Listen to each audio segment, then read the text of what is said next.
Hello friends, my name is Pinaki and welcome to my channel FinTech Logics.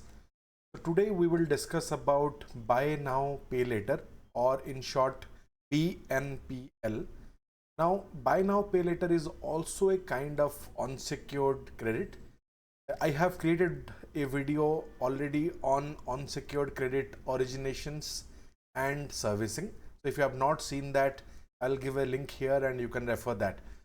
Now the key takeaways from today's video would be the life cycle, originations and servicing both. We'll try to cover that in short. Then who are the key players involved, and few prominent examples of the players who are in the market at this point of time, both in India and US markets. Let's begin. Well, so in short, this falls between your credit card and unsecured loans. So if you see the normal BNPL cycle, it's a lot linked or related to credit card, and it is also not exactly a credit card. It's a kind of unsecured loan process. So that is why you will see BNPL has posed a major competition against credit card market at this point of time. So initially the credit cards were enjoying close to 60 to 70% market share in terms of purchase of any goods and services, but slowly BNPL is rising the market share of itself, posing a very big competition towards credit card. So let's see how the process flow is. Now in a normal store, goods and services store, the customer walks in and customer selects a good that he wants to buy, and then among different payment methods he selects a payment method called as BNPL. Now what are the different payment methods? So either he can pay by cash, or he can pay by credit card, or he can pick this BNPL, buy now pay later, or probably he can go through the loans which is being given by the outlet only, the merchant outlet only, right? Now what happens in terms of BNPL? If somebody selects a payment method as BNPL, there would be a short application filled up. You would see that being filled up in a mobile device, right? It's not a paper based application fill up, it's a mobile based application filling up. Now one more process which comes here is pre-approval. So now it might happen that the customer is already approved by any vendor or any service provider of BNPL to avail certain credit. Now let's correlate that with very old model of Bajaj Finance, where the Bajaj Finance used to issue one kind of card which was given to customer um, before he walks into any goods and services outlet, or sometimes when he does his first purchase, that time the card is made, right, and he can use that card throughout. So this is not a credit card. This card is a piece of information that authenticates the customer's um, credit history, the customer's details being verified by Bajaj Finance, and later on you can use this card. If you go to some other shop for purchase, there you have to just produce this card and your details would be captured with no time, right? So that is what I'm calling it as a pre-approval. So if you already have a pre-approval, then the customer does not need to go through the normal bureau check, credit assessment and doc collection. They can directly move to customer limit setup. But if the customer does not have a pre-approval, at that point of time there is normally a bureau check done, so which is basically a soft pull. This is not a hard pull that you're registering the request for a credit with the credit bureau. Your credit score does not come down if you do multiple checks as well. So this is soft pull where minimal details of the customers, like your customer name, your customer details, and probably customer score is fetched, right? Customer credit score is fetched. That is called a soft pull. This does not hamper your credit history.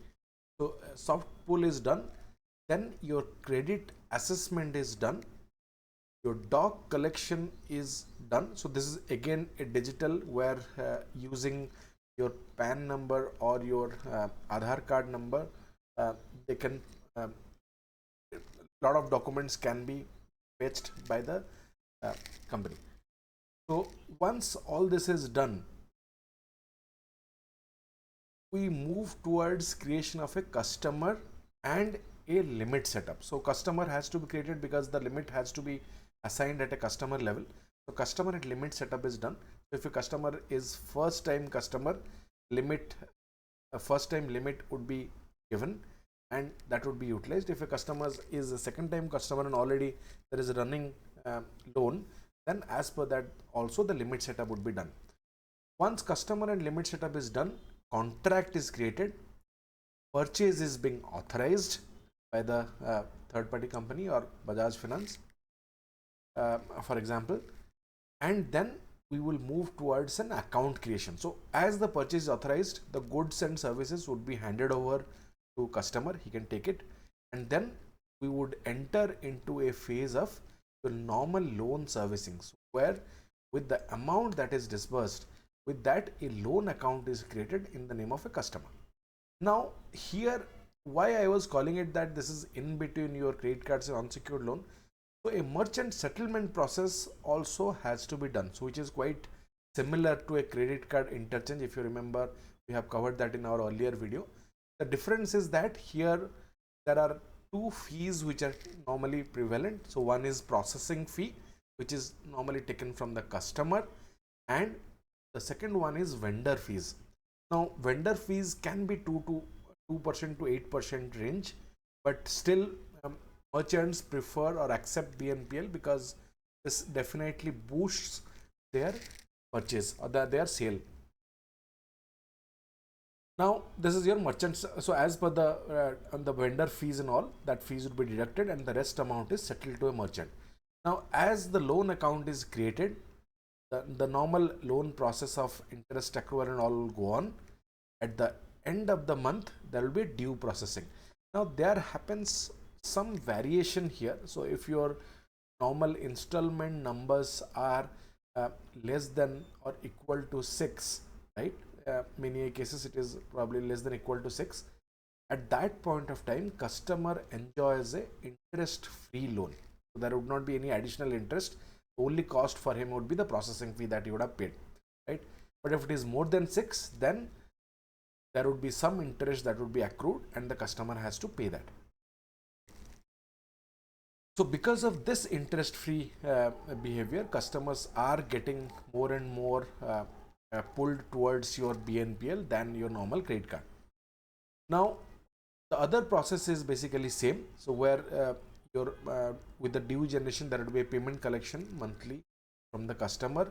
As per the payments, your limit that you have set here would be reinstated. This process will go on, and then as all the installments are paid, loan payoff is marked and account would be closed, right? All this process would be similar to what a normal unsecured loan process is.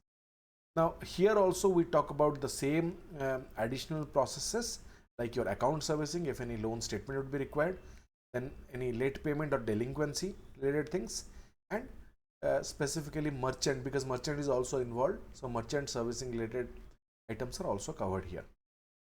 Now let's look at who are the major players. So borrower and merchant we definitely understand, because borrower is trying to get or buy something from merchant. Now because we are taking help of BNPL, a vendor is coming to picture. So a vendor as in a party who would have tied up one side with the bank and other side with the merchant, who would facilitate this loan from the lender to the borrower, right? So in current market, there are a lot of vendors at this point of time. Some of the examples I've given here, like the famous ones are Shopify or ShopPay. You would have heard about PayPal, Klarna. Bajaj Finance is probably the oldest company using BNPL in India. Capital Float is something that is very famous nowadays, who has tied up with Amazon to provide BNPL services, and Sezzle and FIM are very famous in US regarding this. These are the major vendors who are prevalent these days. Now, apart from that, because we are doing a soft pull, credit bureau is involved, and for facilitating all the payments, your payment facilitator is involved. So this is in short your BNPL process life cycle of originations and servicing, that is linked to both credit cards and unsecured loans. I hope this video has made the overview clear about the BNPL. Please let me know in comments if you need additional drilling down into depth of each of these items, and I would definitely create additional content on that. Thanks a lot, viewers. Please do like, share and subscribe.